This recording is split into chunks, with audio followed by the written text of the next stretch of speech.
बिना बेईमान के पास बहुत अकेला महसूस करता था। बेगम का इंतकाल हुए बरसों बीत गए थे। बादशाह का एक बेटा था शादीशुदा, जो बहू बेगम के इश्क में इस कदर गिरफ्तार था कि जमाने वाले उसे जोरू का गुलाम कहते थे। बादशाह ने कई बार उसे समझाने की कोशिश की मगर नाकाम रहा। बेटे की बेरुखी की वजह से बादशाह और भी अकेला हो गया था। उसका गम बांटने वाला कोई न था।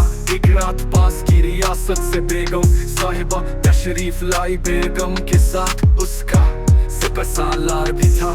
बेगम साहिबा बेवा थी और अकेली भी, बादशाह की तरह यानी जोरू के गुलाम के अब्बा जान की तरह। बादशाह ने दिल खोलकर बेगम का इस्तकबाल किया। बेगम को बादशाह की मेजबानी इतनी पसंद आई कि वो वहीं रहने लगी और धीरे धीरे बादशाह के करीब और करीब आती चली गई। बादशाह भी बेगम के इश्क में खोकर अपना दर्द भूल गया। बेगम मगर किसी खास मकसद से बादशाह के करीब आई थी।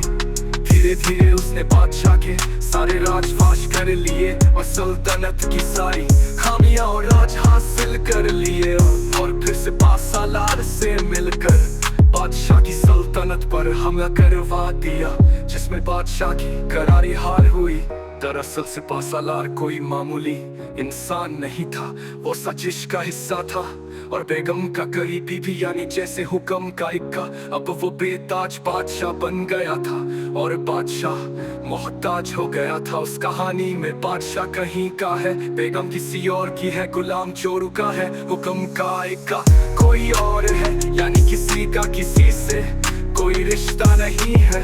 मगर फिर भी वे है बादशाह, बेगम, गुलाम और हुक्म का इक्का।